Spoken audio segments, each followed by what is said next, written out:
ஒரு விஜய் சார் படத்துல வர மாதிரி தான் ஒவ்வொரு இந்தியன் சிட்டிசனுக்கு கீழே ஒரு கடன். அது உண்மைதான்.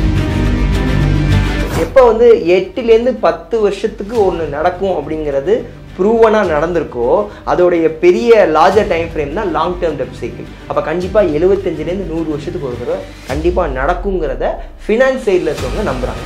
ஸோ அதனால நாங்கள் ஒரு ட்ரேடர்ஸ் என்ன பண்ணுவோம் அப்படின்னா இந்த ஃபிபனாக்கி சீரிஸை யூஸ் பண்ணுவோம்.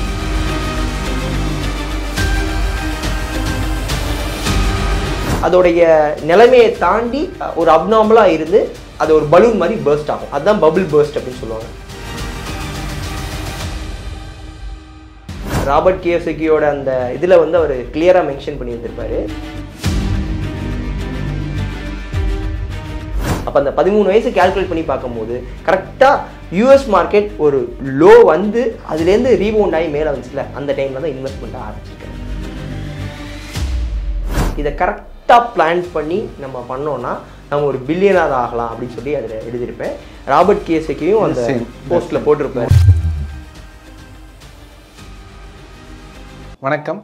ரீசன்ட் டேட்டாஸ் பல என்ன சொல்லுதுன்னா 2030க்குள்ளார ஒரு மிகப்பெரிய ஃபினான்ஷியல் டிப்ரெஷன் வரப்போவதாகவும் அதனால் வேர்ல்டு கண்ட்ரிஸ் எல்லாமே ஒரு மிகப்பெரிய டவுன்ஃபாலை ஃபேஸ் பண்ண போகிறதா சொல்லியிருக்காங்க. அது குறித்து நம்ம பேசுகிறதுக்காக பங்குசந்தை.comோட ஃபவுண்டர் அண்ட் மேனேஜிங் பார்ட்னர் முத்துராமலிங்கமோட பேச போகிறோம். வணக்கம் சார். ஒரு ஃபினான்ஷியல் அட்வைஸராக உங்கள்கிட்ட நிறையா கொஸ்டின் இந்த சீரீஸில் கேட்கணும். ஆனால் ஃபஸ்ட்டு நாங்கள் உங்களை பற்றி ரிசர்ச் பண்ணுறப்ப we surprise on one element what we read out on your blog. Last few days முன்னாடி Robert Kiyosaki who is a author of Rich Dad Poor Dad அவர் வந்து ஒரு ட்வீட் போட்டிருந்தாரு. என்னென்னா the market going to crash, it is a time to wisely think and buy the stocks or buy land, it is a good time to you make a millionaire. நீங்கள் வந்து millionaire ஆகலான்னு அவர் சொல்லியிருந்தது. ஆனால் இதை நீங்கள் 2020லேயே உங்கள் பிளாகில் எழுதியிருக்கீங்க. How you will predict, அதாவது ரொம்ப earliest, அதாவது கமல் வந்து இப்போ படம் எடுத்து 10 வருஷம் கழிச்சு தான் புரியுங்கிற மாதிரி நீங்கள் வந்து ப்ரீ கொரோனா டைம்லேயே இதை வந்து எப்படி வந்து ஃபைன் பண்ணீங்க? நான் வந்து என்னோட கெரியரை ஸ்டார்ட் பண்ணும்போது ஒரு ட்ரேடராக ஸ்டார்ட் பண்ணேன். Aggressive intraday trade. 2019 பார்த்தீங்கன்னா நான் அந்த வருஷம் எண்டில் நான் என்னென்ன ட்ரேட் பண்ணியிருக்கேன், என்னோடய ப்ராஃபிட் லாஸ் எந்த அளவுக்கு வந்திருக்குன்னு பார்க்கும்போது நான் பை சைடும் பண்ணியிருப்பேன், செல் சைடும் பண்ணியிருப்பேன். இன்ட்ராடேங்கும் போது காலையில் வாங்கி சாயங்காலம் விற்கிறது. நான் வந்து அந்த இயர் எண்டில் பார்க்கும்போது எனக்கு தெரிய வந்துச்சு என்னென்னா, நான் பை பண்ணி செல் பண்ணியிருப்பேன்ல, ஸோ அதில் எனக்கு கிடைச்ச ப்ராஃபிட் ரேஷியோவோட நான் செல் பண்ணிட்டு பை பண்ணதில் தான் எனக்கு ப்ராஃபிட் அதிகமாக கிடச்சிருக்கு, லாஸ் ரொம்ப கம்மியாக இருந்துச்சு. அப்போ வந்து மார்க்கெட் பொறுத்த வரைக்கும் இட்ஸ் ஆல் அபவுட் சென்டிமெண்ட்ஸ். பையர்ஸோட டாமினேஷனா இல்லை செல்லர்ஸோட டாமினேஷனா அப்படின்னு. அப்போ வந்து நான் மெஜாரிட்டி ட்ரேட்ஸ் வந்து இந்த செல் சைடு ஃபோக்கஸ் பண்ணும்போது தான் நிறையா ப்ராஃபிட் வந்தனால, எதனால வந்து செல் சைடு மட்டும் ஃபோக்கஸ் ஆகுது, நம்ம இந்தியன் மார்க்கெட் வந்து நல்லா தான் இருக்குது, ஆனால் எதனால வந்து செல் சைடு மட்டும் ஃபோக்கஸ் ஆகுது அப்படிங்கிறத பார்த்துக்கிட்டே இருந்தேன். சரி, கொஞ்சம் ஒவ்வொரு ஒவ்வொரு டைம் ஃப்ரேம் இருக்குது. இப்போ ஒரு இன்ட்ராடே ட்ரேட் பண்ணுறாங்கன்னா அவங்க ஒரு குறிப்பிட்ட டைம் ஃப்ரேமில் பார்ப்பாங்க. ஒரு ஸ்விங் ட்ரேடர்னால் அவங்க ஒரு டைம் ஃப்ரேமில் ஃபாலோ பண்ணுவாங்க. ஒரு இன்வெஸ்டர்னா ஒரு ஹையர் டைம் ஃப்ரேமில் பார்ப்பாங்க. இந்த பிக் பிக்சர்னு சொல்ல மாதிரி இந்த இன்வெஸ்டர் என்ன பண்ணுவாங்கன்னா இந்த பிக் பிக்சர் ஆகக்கூடிய ஹையர் டைம் ஃப்ரேமில் தான் போய் பார்ப்பாங்க. சரி, நம்ம அதில் போய் ரிசர்ச் பண்ணலான்னு பார்க்கும்போது தான் மார்க்கெட் வந்து ஒரு 7லேருந்து 10 வருஷத்துக்கு ஒரு தடவை ஒரு சைக்கிள்குள்ளே வந்துக்கிட்டே இருந்துச்சு. என்னென்னா நான் வந்து நான் நிறையா டூல்ஸ் யூஸ் பண்ணுவோம். அதில் ஒரு டூல்ஸ் என்னென்னா ஃபிபனாக்கி சீரீஸ்ன்னு சொல்லிட்டு, லியோனார்டோ ஃபிபனாக்கின்னு சொல்லிட்டு ஒரு இட்டாலியன் மேத்தமேட்டிஷியன். ஸோ அவர் வந்து ஒரு விஷயத்தை அப்போ 1600 ADயில் அவர் என்ன கண்டுபிடிச்சிருக்காரு அப்படின்னா, நாம் இப்போ பார்க்கக்கூடிய விஷயங்கள் எதாக வேணா இருக்கட்டும், ஒரு ஹியூமன் பாடியாக இருக்கட்டும், இல்லை ஒரு டிசைனாக இருக்கட்டும், எனிதிங் நீங்கள் எதை எடுத்துக்கிட்டாலும் அந்த ஸ்ட்ரக்சருக்கு பின்னாடி ஒரு செட் ஆஃப் நம்பர்ஸ் இருக்கும். 382 இருக்கும், இல்லை 0.618 இருக்கும், 786 சம் நம்பர்ஸ் இருக்கும். அந்த நம்பர்ஸை வந்து அவங்க என்ன பண்ணுவாங்க அப்படின்னா அதை கரெக்டாக கனெக்ட் பண்ணாங்கன்னா ஒரு அழகான பேட்டர்ன் கிடைக்கும். இப்போ சொல்லுவாங்கள்ல ஒரு லட்சணமான முகம் அப்படின்னு. ஸோ அந்த லட்சணமான முகம்னு எதை வச்சு சொல்கிறாங்கன்னா அந்த ஸ்ட்ரக்சரை கனெக்ட் பண்ண போகும்போது அந்த நம்பர்ஸில் கனெக்ட் ஆகிருக்கும். ஸோ அந்த எங்கெங்கெல்லாம் உங்களுக்கு வந்து இந்த நம்பர்ஸில் இருக்கோ அங்கெல்லாம் இந்த ஸ்ட்ரக்சர் வரும் அப்படின்னு சொல்லி ஒரு மித்து. அது வந்து இப்போ ஸ்டாக் மார்க்கெட்டில் வந்து பார்த்தீங்கன்னா மார்க்கெட்டை பொறுத்த வரைக்கும் 3 வகையான பீப்புள் இருப்பாங்க. ஒருத்தவங்க வந்து பார்த்தீங்கன்னா இன்ஸ்டிடியூஷனல் இன்வெஸ்டர்ஸ், இன்னொருத்தவங்க ரீட்டைல் இன்வெஸ்டர்ஸ், இன்னொருத்தவங்க ப்ரொஃபஷனல் இன்வெஸ்டர்ஸ். இந்த இன்ஸ்டிடியூஷனல் இன்வெஸ்டர்ஸ் தான் மார்க்கெட்டை கண்ட்ரோல் பண்ணுவாங்க. அவங்க வந்து சில டிசிப்ளின்ஸை ஃபாலோ பண்ணுவாங்க. அவங்க வந்து ஒரு குறிப்பிட்ட இடத்துல தான் ஒரு ஸ்டாக்கை சூஸ் பண்ணாங்கன்னா இந்த ப்ரைஸ் வந்தால் தான் பை பண்ணணும், இந்த ப்ரைஸ் வந்தால் எக்ஸிட் ஆகணும் அப்படின்னு சொல்லிட்டு ரொம்ப கால்குலேட்டிவாக டிசிப்ளினாக இருப்பாங்க. அப்போ அவங்க டிசிப்ளினாக இருக்கும்போது என்ன ஆகும்னா சில ஸ்ட்ரக்சர்ஸ் மார்க்கெட்டில் ஃபார்ம் ஆகும். ஸோ அப்படி அந்த ஸ்ட்ரக்சர்ஸ் ஃபார்ம் ஆகும்போது இந்த ஃபிபனாக்கி சீரிஸ் அங்கே ஒர்க் அவுட் ஆகும். ஸோ அதனால நாங்கள் ஒரு ட்ரேடர்ஸ் என்ன பண்ணுவோம் அப்படின்னா இந்த ஃபிபனாக்கி சீரிஸை யூஸ் பண்ணுவோம். அந்த ஃபிபனாசி சீரீஸை நான் ஒரு இன்ட்ராடேக்கு யூஸ் பண்ணதை ஹையர் டைம் ஃப்ரேமில் கனெக்ட் பண்ணி பார்த்தேன். அப்போ பார்க்கும்போது என்ன தெரிஞ்சுன்னா ஒரு ஷாக்கிங்கான விஷயம் என்னென்னா, மார்க்கெட்டோடைய கிராஷ் அப்படின்னு நம்ம எடுத்துக்கிட்டோம் அப்படின்னா 2020 இப்போ லாஸ்ட்டாக கிராஷ் ஆனிச்சு. அதுக்கு முன்னாடி 2016 ஒரு சின்ன கிராஷ் வந்துச்சு. அது கிராஷ்னு கூட சொல்ல முடியாது, ஒரு சின்ன இறக்கம். அதுக்கப்புறம் மேஜர் கிராஷ்னு பார்த்தீங்கன்னா 2008, அதுக்கு முன்னாடி 2000, அதுக்கு முன்னாடி 1991. ஸோ இதெல்லாம் கனெக்ட் பண்ணி பார்க்கும்போது என்ன ஆச்சு அப்படின்னா 1.618 அப்படிங்கிற லெவல் வரும்போது மார்க்கெட் ஒவ்வொரு டைமும் பார்த்தீங்கன்னா மார்க்கெட் கிராஷ் நடந்துகிட்டு இருக்கு. ஸோ 2019 நான் செக் பண்ணும்போது மார்க்கெட் வந்து 1.618 ஆல் டைம் ஹையில் இருக்குது. அப்போ சம்திங் மார்க்கெட் வந்து கரெக்ஷனுக்குள்ளே போகுது. அதில் இன்னொரு ஷாக்கிங்கான விஷயம் என்னென்னா 2018 அது அச்சீவ் ஆயிடுச்சு. அப்புறம் ஏன் வந்து 2 வருஷமும் அது போகலை அப்படின்னு ஒரு டவுட்லேயே இருந்துச்சு. சரி, நமக்கு பொறுத்த வரைக்கும் நம்ம ஒரு ட்ரேடர், நம்மளை பொறுத்த வரைக்கும் மார்க்கெட் கீழே இறங்குனா நம்ம செல் பண்ணால் ப்ராஃபிட் பண்ணுவோம், அந்த மைண்ட் செட்லேயே இருந்துட்டோம். இதை வந்து நான் காலேஜ் படிக்கிற டைம், நான் படித்த காலேஜுக்கு நான் கெஸ்ட்டாக போயிருந்தேன் February 2020. அந்த டைமில் மார்க்கெட் இந்த மாதிரி இறங்க போகுதுன்னு சொல்லிட்டு வந்தேன். அதே மாதிரி ஒரு 15-20 டேஸில் மார்க்கெட் ஒரு மிகப்பெரிய ஃபால். அதுக்கப்புறம் எனக்கு நீங்கள் சொன்ன மாதிரி தான், நமக்குள்ளே என்ன நம்ம எப்படி கண்டுபிடிச்சோம் மார்க்கெட்டை கீழே விழுகிறத எப்படி கண்டுபிடிச்சோம் அப்படின்னு. அப்புறம் வந்து நமக்கு தான் தெரியும் என்ன அப்படின்னா, நம்ம ஏதோ ஒரு விஷயத்த வந்து கனெக்ட் பண்ணி பார்த்தனால நமக்கு தெரிஞ்சிச்சு. அந்த கனெக்டிங் டாட்ஸ் மாதிரி தான். சரி, மார்க்கெட் கீழே இறங்குனுச்சு. ஸோ கீழே இறங்கிட்டு இருக்கும்போது அந்த லாக்டவுன் டைமில் வீட்டில் சும்மா தானே இருந்தோம். அந்த நேரத்தில் தான் இப்போ நம்ம டெக்னிக்கலாக கனெக்ட் பண்ணோம். மார்க்கெட்டை பொறுத்த வரைக்கும் 2 ஃபேக்டர் இருக்குது, ஒன்று ஃபண்டமெண்டல் ஃபேக்டர், ஒரு டெக்னிக்கல் ஃபேக்டர். நம்ம டெக்னிக்கலாக கனெக்ட் பண்ணுவோம், ஃபண்டமெண்டலாக கனெக்ட் பண்ணுவோம்னு பார்க்கும்போது தான் எனக்கு இந்த விஷயத்தை பற்றி தெரிஞ்சிச்சு. என்னென்னா லாங் டேர்ம் டெப்ட் சைக்கிள், ஷார்ட் டேர்ம் டெப்ட் சைக்கிள். அது என்ன ஷார்ட் டேர்ம் டெப்ட் சைக்கிள், லாங் டேர்ம் டெப்ட் சைக்கிள்னா, இப்போ கார்த்திக் தானே உங்கள் பேர், உங்களுக்கு டெப்ட் எவ்வளோ இருக்குது, கடன் எவ்வளோ இருக்குது? 3 lakh 4 lakh 3 lakh 4 lakh. ஓகேங்களா? ஸோ நீங்கள் அந்த கடன் 3 லட்ச ரூபா அடைச்சிட்டிங்கன்னா உங்கள் பேரில் கடன் இருக்கா? இப்போ ஒரு 3 லட்ச ரூபா கடன் இருக்குங்கிறீங்க, அதை நான் திருப்பி உங்கள்கிட்ட இப்போ நான் ஒரு அமௌண்ட்டை கொடுத்து உங்களை செட்டில்மெண்ட் பண்ண சொல்கிறேன். செட்டில்மெண்ட் பண்ணால் கடன் இருக்கா? இட்ஸ் கிளியர் தானே? பட் பை டேட்டாவாக பார்க்கும்போது உங்கள் பேரில் கடன் இருக்குது. விச் மீன்ஸ் என்னென்னா, இந்த ஒரு விஜய் சார் ஒரு படத்தில் வர மாதிரி தான் ஒவ்வொரு இந்தியன் சிட்டிசனுக்கு கீழே ஒரு கடன் இருக்குது. அது உண்மை தான். டெப்ட் அகெயின்ஸ்ட் ஜிடிபின்னு ஒன்று இருக்குது. ஸோ நம்மளுடைய ஜிடிபின்னு சொல்லுவாங்க, நம்மளுடைய கண்ட்ரியோட டோட்டல் வருமானம். ஸோ டோட்டலாக நம்மளோட கேப்ஸை தான் வந்து ஜிடிபின்னு சொல்லுவாங்க. இந்த கேப்பை கால்குலேட் பண்ணி நம்ம கண்ட்ரி இன்னொரு கண்ட்ரியில் போய் கடன் வாங்கியிருப்பாங்க. அந்த கடன் அப்படிங்கிறது வாலண்டியராக வாங்கணும்னு அவசியம் இல்லை. நாம் இங்கேருந்து அவங்க ஊர்லேருந்து ஏதாவது இம்போர்ட் பண்ணி இருந்திருப்போம், அதுக்கு பேமெண்ட் பண்ணாமல் இருந்திருப்போம். இல்லை அவங்கள்ட்ட நம்ம ஏதாவது ஒரு லேண்ட் பர்ச்சேஸ் பண்ணி இருந்திருப்போம், அதுக்கு பேமெண்ட் பண்ணாமல் இருந்திருப்போம். இந்த மாதிரி தான் கடன் இருந்திருக்கும்.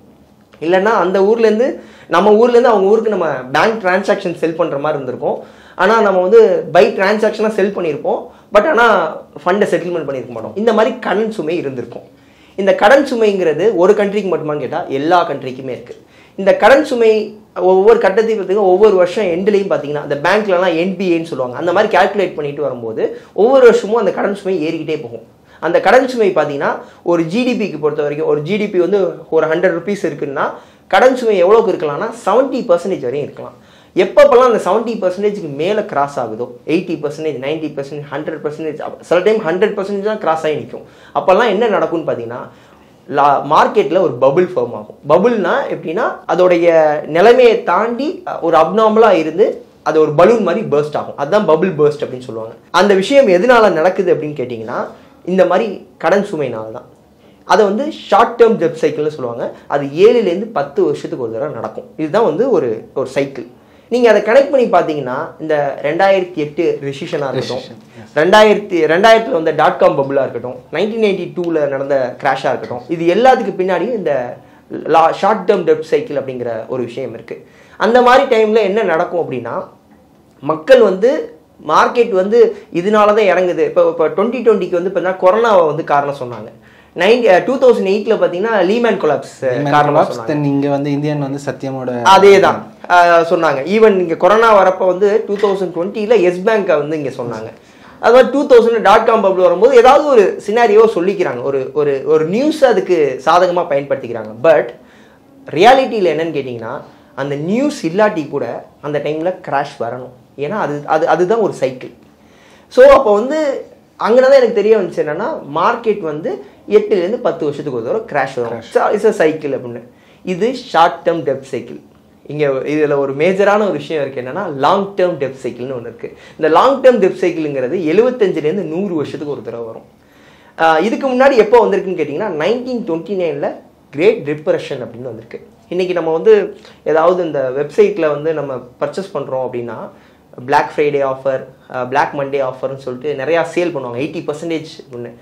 எல்லோரும் நம்ம அந்த டேக்காக வெயிட் பண்ணி ஏதாவது சப்ஸ்கிரிப்ஷன் வாங்குறோன்னா அதுக்காக வெயிட் பண்ணிலாம் பர்ச்சேஸ் பண்ணுவோம். ஆனால் யாருக்குமே தெரியாது எதுக்காக அந்த Black Friday, Black Monday அப்படிங்கிற ஒரு விஷயம் வந்துச்சுன்னு. அந்த 1929 அந்த கிரேட் டிப்ரெஷன் வரும்போது தான் இந்த மிகப்பெரிய கரெக்ஷன் அப்படிங்கிற விஷயம் வரும்போது தான் இந்த Black Friday, Black Monday வந்துச்சு. அது எதனால் வந்துச்சுன்னா, இப்போ நான் சொன்னேன் அந்த கடன் சுமை, இந்த கடன் சுமை வரும்போது என்ன நடக்கும்னு வச்சுக்கோங்களேன். இப்போ நான் வந்து ஒரு கண்ட்ரி, நான் இந்தியா, நீங்கள் வந்து சைனா. இப்போ நான் வந்து உங்ககிட்ட கடன் வாங்கியிருக்கேன். இப்போ நீங்கள் என்ன கேட்குறீங்க, முத்து எனக்கு கடன், நான் இன்னொரு கண்ட்ரிக்கு செட்டில் பண்ணணும், நான் யூஎஸ்க்கு செட்டில் பண்ணணும், நீங்கள் பணத்தை கொடுங்கன்னு சொல்லி நீங்கள் கேட்குறீங்க. நான் சொல்கிறேன் இல்லை ப்ரோ என்னால் பற்றி கொடுக்க முடியல, கொஞ்சம் வெயிட் பண்ணுங்கிறேன். நீங்கள் எப்படியோ என்கிட்ட கொடுத்த மாதிரி இன்னொரு ஆள்கிட்ட கொடுத்துருப்பீங்களா, இன்னொரு கண்ட்ரி கொடுத்துருப்பீங்க, ரஷ்யா கொடுத்துருப்பீங்க ஒரு எக்ஸாம்பிள். அவங்க என்ன பண்ணுவாங்க, அவங்கள்ட்ட வாங்கின பணத்தை நீங்கள் யூஎஸ்க்கு செட்டில்மெண்ட் பண்ணிடுவீங்க. அதனால அப்படி ஒரு ஹியூமனுக்குள்ளே நடக்கிற மாதிரியே கண்ட்ரிக்குள்ளே நடந்துட்டு இருக்கும். இந்த என்கிட்ட நான் உங்கள்கிட்ட பே பண்ணணும், நான் பே பண்ண முடியல, நீங்கள் இன்னொரு இடத்துலேருந்து எடுத்து நீங்கள் பேமெண்ட் பண்ணிட்டீங்க. அந்த மாதிரி டைமில் நடக்கும்போது என்ன நடக்கும்னா ரெசெஷன் நடக்கும். இப்போ சைக்கிள் என்னன்னா, நீங்கள் என்கிட்ட கேட்குறீங்க, ஆனால் என்னால் ரீபேமெண்ட் பண்ண முடியல, இன்னொரு ஆள் உங்களுக்கு பே பண்ணல, அவங்களாலையும் பே பண்ண முடியல, நீங்கள் யாருக்கு பே பண்ணணுமோ அவங்களும் வந்து உங்களை ரஷ் பண்ணுறாங்க. அப்போ நீங்கள் என்ன பண்ணுவீங்க? ஒரு இடத்துல வந்து இப்போ ஒரு ஹியூமன் இருக்காரு, அவர்கிட்ட போயிட்டு நீங்கள் எல்லாரும் அவர் கடன் வாங்கியிருக்காரு, அந்த கடனை வந்து கட்ட முடியலன்னா அவர் என்ன பண்ணுவார்? ஒரு மஞ்சள் கொடுக்குற மாதிரி என்னால் முடியலன்னு கை தூக்கிடுவார்ல. அந்த மாதிரி ஏதாவது ஒரு கண்ட்ரி கை தூக்குனாலே டிப்ரெஷனுக்குள்ள வந்துடும். இங்கே தான் ஒரு கொஸ்டின் நீங்கள் சொல்கிற இந்த பாயிண்ட்ஸ்லாம் கனெக்ட் பண்ணுறப்ப it happen in Sri Lanka. Yes, recent டைம்ஸில் நம்ம பார்க்க ஸ்ரீலங்காவில் that economy will collapse. Like literally petrol வந்து 1x 2xலாம் விற்றுருந்தாங்க. அவங்களுக்கு பயங்கரமான ஃபுட் ஷார்ட்டேஜ்லாம் இருந்துச்சு. தென் அதர் கண்ட்ரிஸ் வந்து ஹெல்ப் பண்ணாங்க. ஆமாம். ஸோ இதுதான் ஒரு பேட்டர்ன், இந்த டிப்ரெஷனுக்கான இதெல்லாம் தான் சயின்ஸ். ஓகே, இந்த மாதிரி நமக்கு வந்து பார்த்தீங்கன்னா ஒரு 90 கண்ட்ரி டிஃபால்ட் ஆகிறதுக்கு வாய்ப்பு இருக்கு. 90 இஸ் அ பிக் நம்பர், பெரிய நம்பர் தான். ஏன்னா வந்து எதனால நான் சொல்கிறேன் அப்படின்னா, இந்த டிஃபால்ட் இந்த ப்ராப்ளம் வருது அப்படிங்கிறது எதை வச்சு சொல்கிறேன்னு வச்சுக்கோங்களேன். இன்றைக்கி இந்தியாவை எடுத்துக்கிட்டோன்னு வச்சுக்கோங்க. இந்தியாவுடைய எக்கானமி எப்படி ரன் ஆகுதுன்னு நினைக்கிறீங்க? It's a tax paying country. Okay. Based on a people return backing taxes. Okay. People who are in a maximum service sector, manufacturing sector, who are earning things, அவங்க தான் ரிட்டர்ன் டாக்ஸ் பேயராக இருக்காங்க. Okay, அந்த tax payers தான் it will like a cycle. இது மாதிரி சைக்கிளில் ஒரு tax பே பண்ணுறதுனால கவர்மெண்ட் ரன் ஆகும். நான் சொல்கிறது எக்கானமி எப்படி ரன் ஆகுது அப்படின்னா, இப்போ எக்கானமினா யார்? இப்போ நம்ம ஒரு இந்த ரூமில் ஒரு 10 பேர் இருக்கோம்னு வச்சுக்கோங்களேன், நம்ம தான் இந்த எக்கானமின்னு வச்சுக்கோங்க. இப்போ வந்து என்னுடைய எக்ஸ்பென்சஸ் தான் இன்னொருத்தவங்களோட இன்கம். இப்போ நான் என்னோட எக்ஸ்பென்சஸை கட் பண்ணிட்டேன்னா இன்னொருத்தவங்களோட இன்கம் வருமா வராதா? வராது. அப்போது என்னுடைய எக்ஸ்பென்சஸை கட் பண்ணாத மாதிரி சுச்சுவேஷன் இருந்தால் தான் எல்லாருக்கும் இன்கமும் வரும், அவங்களும் இன்னொரு இடத்துல எக்ஸ்பென்ஸ் பண்ணுவாங்க, ஒரு சைக்கிளில் இருக்கும். இப்போ இங்கே விஷயமே அதுதான். இந்த ஷார்ட் டேர்ம் டெப்ட் சைக்கிளாக இருக்கட்டும், லாங் டேர்ம் டெப்ட் சைக்கிளாக இருக்கட்டும், அதில் நம்ம வந்து கவர்மெண்ட் வந்து முக்கியமாக ரோல் ப்ளே பண்ணுறதே இந்த ஒரு விஷயத்தில் தான். என்னென்னா, எக்காரணம் கொண்டும் இந்த சைக்கிளை ஸ்டாப் பண்ண வைக்கக்கூடாது அப்படின்னு ரொம்ப கான்ஷியஸாக இருப்பாங்க. ஏன் அப்படின்னா, இப்போ நான் என்ன சொன்னேன், என்னுடைய எக்ஸ்பென்சஸ் தான் இன்னொருத்தவங்களோட இன்கம். அப்போ என்னை எக்ஸ்பென்சஸ்க்குள்ளே நான் பண்ண வைக்கணும்னா முதல்ல நான் வந்து எந்த ஒரு ப்ராப்ளமெட்டிக்குள்ளேயுமே இருக்கக்கூடாது. நான் எப்போ ஒருத்தவங்களுக்கு செலவு பண்ணுவேன், எப்போ நான் செலவு பண்ணுவேன்? ஒரு ஹியூமன் வந்து எப்போ அதிகமாக செலவு பண்ணுவாங்க? Excess of amount. அடுத்து தென் நீடு, அதாவது 2 பேருக்குமான எனக்கு இன்னொருத்தங்களுக்கு தேவைப்படுது, அவங்களுக்கு கொடுக்கலாம். ஓகே, இப்போ விஷயம் என்னன்னு வச்சுக்கோங்களேன், எக்ஸஸ் ஆஃப் அமௌண்ட்டுன்னு வரும்போது இப்போ நான் வந்து ஒரு ஃபினான்ஷியல் சைடில் இருக்கேன், நான் எனக்கு எக்ஸஸ் ஆஃப் அமௌண்ட் என்கிட்ட இருக்குது, நான் என்ன பண்ணுவேன்? ஜென்ரலாக மேக்ஸிமம் அது உங்களோட ஒரு இன்வெஸ்ட்மெண்ட்டுக்கு தான் போவோம். ஒரு எக்ஸஸாக பணம் இருந்துச்சுன்னா எல்லாரும் என்ன பண்ணுவாங்கன்னா போய் ஒரு இடத்துல இன்வெஸ்ட் பண்ணுவாங்க. அப்போ இன்வெஸ்ட் பண்ணுறது அப்படிங்கிறது 2 வகையான இன்வெஸ்ட்மெண்ட் இருக்குது. ஒன்று ஃபிக்ஸ்டு ரிட்டர்ன், ஒன்று வேரியபிள் ரிட்டர்ன். இந்த வேரியபிள் ரிட்டர்னை ஓரமாக வைப்போம். இப்போ ஃபிக்ஸ்டு ரிட்டர்ன் எடுத்துப்போம். ஃபிக்ஸ்டு ரிட்டர்ன் எடுத்துக்கிட்டோம்னா bond market, fixed deposits, debentures, இந்த மாதிரி இருக்கக்கூடிய விஷயங்கள். இப்போ நான் வந்து என்கிட்ட எக்ஸஸ் பணம் இருக்குது, என்கிட்ட எக்ஸஸ் பணம் இருக்கிறத நான் வந்து செலவு பண்ணாமல் நான் போயிட்டு ஒரு பேங்க்கில் எஃப்டியில் இன்வெஸ்ட் பண்ணுறேன், ஆர்எல்ஸ் நான் வந்து ஒரு பாண்ட் மார்க்கெட்டில் இன்வெஸ்ட் பண்ணுறேன் அப்படின்னா என்ன நடக்கும்? எக்ஸ்பென்சஸ் அப்படிங்கிற விஷயம் கட் ஆயிரும். நான் ஒரு இடத்துல போய் இன்வெஸ்ட்மெண்ட் பண்ணுவேன். அப்போது கவர்மெண்ட்டு என்னைய செலவு பண்ண வைக்கணும்னா கவர்மெண்ட் என்ன பண்ணுவாங்க? என்னைய இன்வெஸ்ட் பண்ணுறத இன்டெரக்டாக தடுப்பாங்க. இன்டெரக்டாக எப்படி தடுப்பாங்க அப்படின்னா, நான் எப்போ போய் எஃப்டியில் இன்வெஸ்ட் பண்ணுவேன், எப்போ போய் நான் பாண்டில் இன்வெஸ்ட் பண்ணுவேன், இன்ட்ரெஸ்ட் ரேட் அதிகமாக இருந்தாங்க. அப்போ அவங்க என்ன பண்ணுவாங்க, இன்ட்ரெஸ்ட் ரேட்டை கம்மி பண்ணுவாங்க. அப்போ நான் எஃப்டிலேயோ இல்லை வந்து பாண்ட்லேயோ நான் இன்வெஸ்ட் பண்ணியிருந்த அமௌண்ட்டு இன்ட்ரெஸ்ட் ரேட் கம்மியானோடனே ஆட்டோமேட்டிக்காக என்ன நடக்கும், அந்த பணத்தை நான் வெளியில் எடுத்து நான் செலவு பண்ணுவேன். அப்போது கவர்மெண்ட் என்ன பண்ணுவாங்கன்னா, அந்த சைக்கிளை கொண்டு வரதுக்காக என்ன பண்ணுவாங்க, பர்ச்சேசிங் பவரை இன்க்ரீஸ் பண்ணுறதுக்காக இந்த இன்ட்ரெஸ்ட் ரேட்டை கம்மி பண்ணிக்கிட்டே இருப்பாங்க. அப்போ இன்ட்ரெஸ்ட் ரேட்டை கம்மி பண்ண என்ன நடக்கும் அப்படின்னா, மக்கள் அளவில் பர்ச்சேசிங் பவர் இன்க்ரீஸ் ஆகும். இந்த பர்ச்சேசிங் பவர் ரொம்ப ஆயிடக்கூடாது. இப்போ எல்லாருக்கிட்டையுமே பணம் வந்து எல்லாருமே செலவு பண்ண ஆரம்பிச்சிட்டாங்கன்னு வச்சுக்கோங்களேன். இப்போ வந்து ஒரு ஒரு ஒரு ஊரில் வந்து 100 பேர் இருக்காங்க. 100 பேருக்கு தேவையானதுக்கு பொருள் இருக்குது, 100 பேருக்கு தேவையான ஒரு பொருள் இருக்குது, சாப்பாடு பொருள் இருக்குது. அப்போ நார்மல் ரேட்டில் இருக்கும். இந்த 100 பேர் இருக்காங்க, அவங்களுக்கு 50 பேருக்கு தேவையான பொருள் தான் இருக்குன்னா அப்போ என்ன நடக்கும், ப்ரைஸ் இன்க்ரீஸ், டிமாண்ட் இன்க்ரீஸ் ஆகும். டிமாண்ட் இன்க்ரீஸ் ஆனால் ப்ரைஸ் இன்க்ரீஸ் ஆகும். ஒரு கட்டத்தில் என்ன ஆகும்னா அது இன்ஃப்ளேஷனாக மாறிடும். அப்போ என்ன பண்ணுவாங்கன்னா, இந்த இன்ஃப்ளேஷனை கண்ட்ரோல் பண்ணுறதுக்கு திருப்பி இன்ட்ரெஸ்ட் ரேட்டை ஏற்றுவாங்க, பர்ச்சேசிங் பவரை கண்ட்ரோல் பண்ணுவாங்க. இதுதான் வந்து எக்கனாமி பண்ணிக்கிட்டு இருப்பாங்க. இதுதான் வந்து கவர்மெண்ட் பண்ணுவாங்க, குளோபலாகவும் சரி இன்டர்னலாகவும் சரி. இந்தியாவை பொறுத்தவரை ஆர்பிஐ கவர்னர் பண்ணுவார், யூஎஸை பொறுத்த வரைக்கும் ஃபெட் சேர்மன் பண்ணுவார். இந்த மாதிரி பண்ணுவாங்க. சரி, இப்போ பேக் டு த டாபிக். என்ன அப்படின்னா, இப்போ இந்தியாவை எடுத்துப்போமே. இந்தியா வந்து மேஜர் சோர்ஸ் ஆஃப் இன்கம் எதை பற்றி இருக்குது, எந்த செக்டாரை வச்சு இருக்குது, சர்வீஸ் செக்டார். Service sector. இப்போ சர்வீஸ் செக்டார்னா ஐடி. இப்போ ஐடி செக்டாரில் இன்னைக்கு முக்கால்வாசி பேர் ஐடி செக்டாரில் ஒன்ஸ் உள்ளே வந்ததுக்கப்புறம் அவங்களோட லைஃப் ஸ்டைல் என்னமா இருக்கும், எப்படி இருக்கும்? ஒருத்தவங்க ஐடிக்குள்ளே உள்ளே போவாங்க, ஃபஸ்ட்டு ஏதாவது வாங்கணும், வீடோ இல்லை car or any thing purchase பண்ணணும். It's in most of the thing it's in இஎம்ஐல வாங்குறாங்க. நீங்களே ஆன்சர் சொல்லிட்டீங்க. அப்போ இங்கே வந்து ஐடிக்குள்ளே போகிறவங்க அடுத்த லைஃப் ஸ்டைலுக்குள்ளே போகணும்னு நினைக்கும் போது என்ன பண்ணுவாங்க, ஒன்ஸ் ஒரு நல்ல சேலரி வந்தோடனே அவங்களுக்கு தான் நமக்கு வந்து இயர்லி பேக்கேஜ்னு ஒன்று சொல்லிடுறாங்களே. ஸோ அப்போ நம்ம இந்த பேக்கேஜுக்கு ஏற்ற மாதிரி ஒரு காரோ இல்லை வீடோ அவங்களோட சக்திக்கு ஏற்ற மாதிரி ஒரு இஎம்ஐயில் ஒரு விஷயத்தை பர்ச்சேஸ் பண்ணிடுறாங்க. இப்போது இவங்க எந்த நம்பிக்கையில் இஎம்ஐயில் பர்ச்சேஸ் பண்ணுவாங்க, இவங்களுக்கு ஜாப் அப்படிங்கிற விஷயம் செக்யூரிட்டியாக இருக்குது, நமக்கு பேமெண்ட் வந்துடும், நம்ம பே பண்ணுறோன்னு சொல்லிட்டு வாங்கிடுறாங்க. ஃபார் எக்ஸாம்பிள் ஒரு அப்பார்ட்மெண்ட் வாங்குறாங்கன்னு வச்சுக்கோங்க, அவங்களுக்கு ஒரு 30 இயர்ஸ் லோன் போட்டு அப்பார்ட்மெண்ட் வாங்குறாங்க. ஓகே, இது ஒரு சைடு. இன்னொரு சைடு, இந்த ஐடி பர்சன் எந்த கண்ட்ரிக்கு வேலை பார்த்து கொடுப்பாங்க, இட்ஸ் டிபெண்ட் அல்ல outsourcing, not a single country, it's all about outsourcing. Other கண்ட்ரியை டிபெண்ட் பண்ணி தான் இருக்குது. இப்போது யூஎஸ் எடுத்துப்போம். யூஎஸை பொறுத்த வரைக்கும் இப்போ அவங்கள வந்து ஒரு இண்டிவிஜுவல் பர்சனாக பாருங்கள், அவங்களுக்கு கடன் சுமை அதிகமாகிடுச்சு.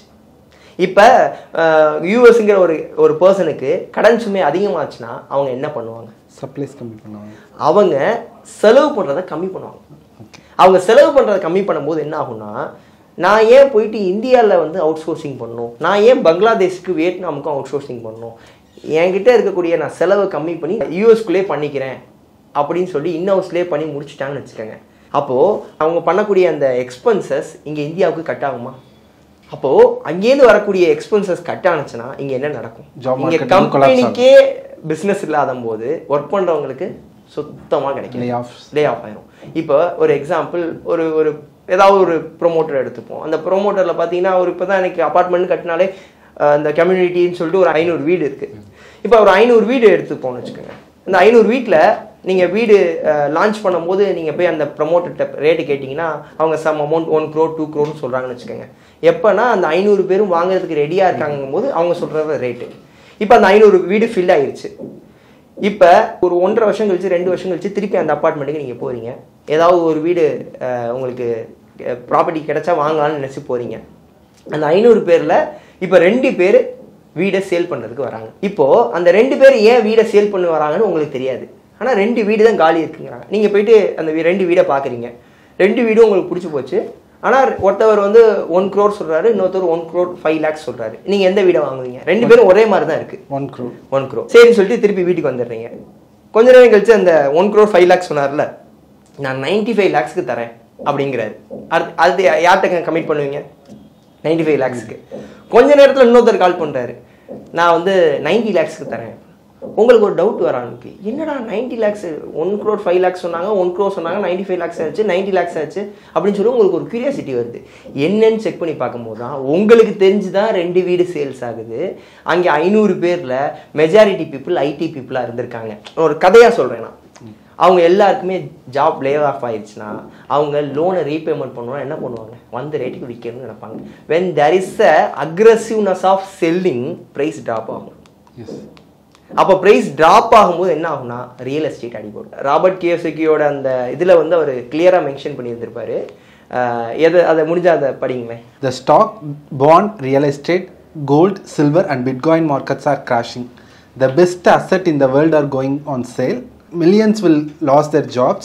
This is the best time to get rich. Okay, so அதில் ஃபஸ்ட்டு அவர் மென்ஷன் பண்ணது என்ன, ஸ்டாக்ஸ்.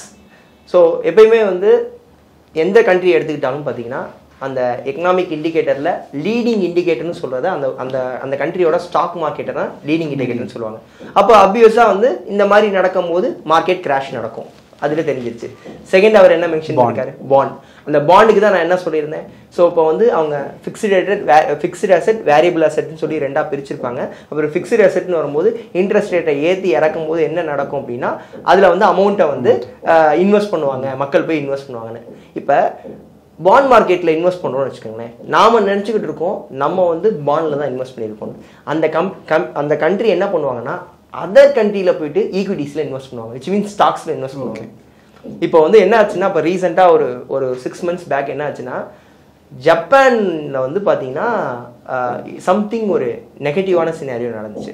அந்த நெகட்டிவான சினாரியோவுக்கு வந்து இந்தியன் மார்க்கெட்டில் நெகட்டிவ் ரிஃப்ளெக்ஷன் நடந்துச்சு. அது காரணம் என்னன்னா நம்மளுடைய பாண்டை இன்வெஸ்ட் பண்ண அமௌண்ட் ஃபுல்லாக அங்கே போயிட்டு ஜப்பானில் இன்வெஸ்ட் பண்ணியிருந்திருக்காங்க. ஓகே, ஸோ அப்போ ஒரு சின்ன சினாரியோனால ஆட்டோமேட்டிக்காக அது கொலாப்ஸ் ஆகி இட்ஸ் இன்டர்ரிலேட்டட். அப்போ ஃபர்ஸ்ட் என்ன சொன்னேன், ஸ்டாக்ஸ் கொலாப்ஸ், இந்த லாங் டேர்ம் டெட் சைக்கிள்னால அது கொலாப்ஸ் ஆகுது.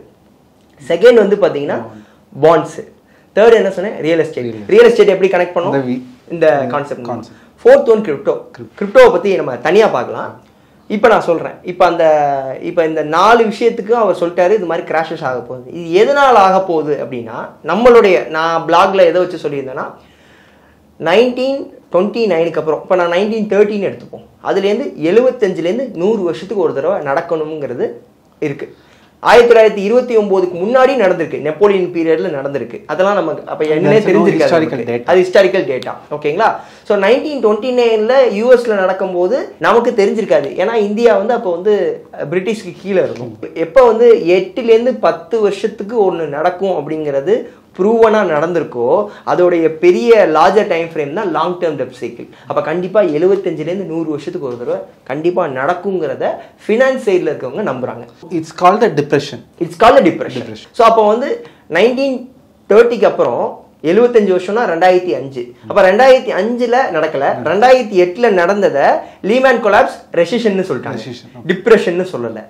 அப்போ 75 வருஷத்துலனா 2005 நடக்கல. அப்போ 100 வருஷம் கால்குலேட் பண்ணோம்னா 1929லேருந்து 100 வருஷம் கால்குலேட் பண்ணோம்னா 2029. இப்போ 2025ல் இருக்கும். இன்னும் 4 வருஷத்துக்குள்ள நடக்கிறதுக்கு வாய்ப்பு இருக்கு. நீங்க சொல்ற பார்த்தீங்கன்னா வின்டர் இஸ் கம்மிங்.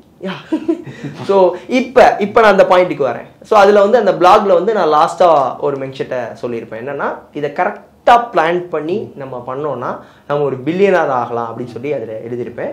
ராபர்ட் கியோசகியும் அந்த போஸ்ட்ல போட்டிருப்பாரு, இதை நம்ம கரெக்டாக யூட்டிலைஸ் பண்ணோம்னா நம்ம மில்லியனர் ஆகலாம். இது எப்படி அப்படின்னா இன்னைக்கு வந்து வாரன் பஃபெட் எடுத்துப்போம். வாரன் பஃபெட்னாலே எல்லாருக்குமே வந்து ஸ்டாக் மார்க்கெட் அப்படிங்கிற ஒரு விஷயம் வந்து எல்லாருக்கும் அவரை பேசும் பொருளாக, அவரை பெரிய லெவலில் ஸ்டாக் மார்க்கெட்டில் மட்டும் தான் பார்க்குறாங்க. அவர் அதை தாண்டி நிறைய பிஸ்னஸும் பண்ணுறாரு. ஸோ அவர் வந்து ஸ்டாக் மார்க்கெட்டில் எப்படி இவ்வளோ பெரிய சக்ஸஸ்ஃபுல் பர்சனாக இருக்காருன்னா அவர் வந்து பேஷண்ட்டாக இன்வெஸ்ட் பண்ணிட்டு பேஷண்ட்டாக இருந்தார். அது ஒரு சைடு. இன்னொரு விஷயம் பார்த்தீங்கன்னா இந்த டிப்ரெஷன் அப்படிங்கிற விஷயம் தான் அவரை தூக்கி விட்டுருக்கு. எப்படின்னா வாரன் பஃபெட் பிறந்த டைம் பார்த்தீங்கன்னா அப்போ தான் 1929 கிரேட் டிப்ரெஷன் நடந்திருக்கு. அப்போ வந்து ஃப்ராங்க்லின் டி ரூஸ்வெல்ட்னு சொல்லிட்டு பிரசிடென்ட் வந்து யூஎஸ்ல இருந்திருக்காரு. ஸோ அவர் வந்து கட்டமைப்பு பண்ணியிருக்காரு. என்ன மாதிரினா இந்த இதுக்கு பின்னாடி, இந்த ப்ராப்ளத்துக்கு பின்னாடி யார் காரணம், டிப்ரெஷனுக்கு பின்னாடி யார் காரணம்னு பார்க்கும்போது கவர்மெண்ட்டை விட ப்ரைவேட்டுக்கிட்ட பணம் அதிகமாக இருந்திருக்கு. அப்போ ப்ரைவேட்டோட பணத்தை வந்து கவர்மெண்ட்டுக்கு கொண்டு வரணும்னா என்ன பண்ணால் அந்த பணத்தை கொண்டு வரலான்னு பார்க்கும்போது கவர்மெண்ட் இன்னைக்கு அண்டர்டேக் பண்ணி சில ஒர்க்கை கொண்டு போயிருப்பாங்களே, அதெல்லாம் ப்ரைவேட்டுக்கிட்ட கொடுத்து அதை வந்து அவங்கள்ட்ட இருக்கக்கூடிய பணத்தை வாங்கி மக்கள்கிட்ட ஸ்டிமுலஸ் பேக்கேஜாக கொடுத்து பர்ச்சேசிங் பவரை இன்க்ரீஸ் பண்ணி அப்படி தான் கண்ட்ரியை ஸ்டெபிலைஸ் பண்ணியிருக்காரு. அதுக்கு 10 வருஷம் ஆச்சு. அந்த 10 வருஷம் டைம் பீரியடுங்கிறது 1929லேருந்து 1939.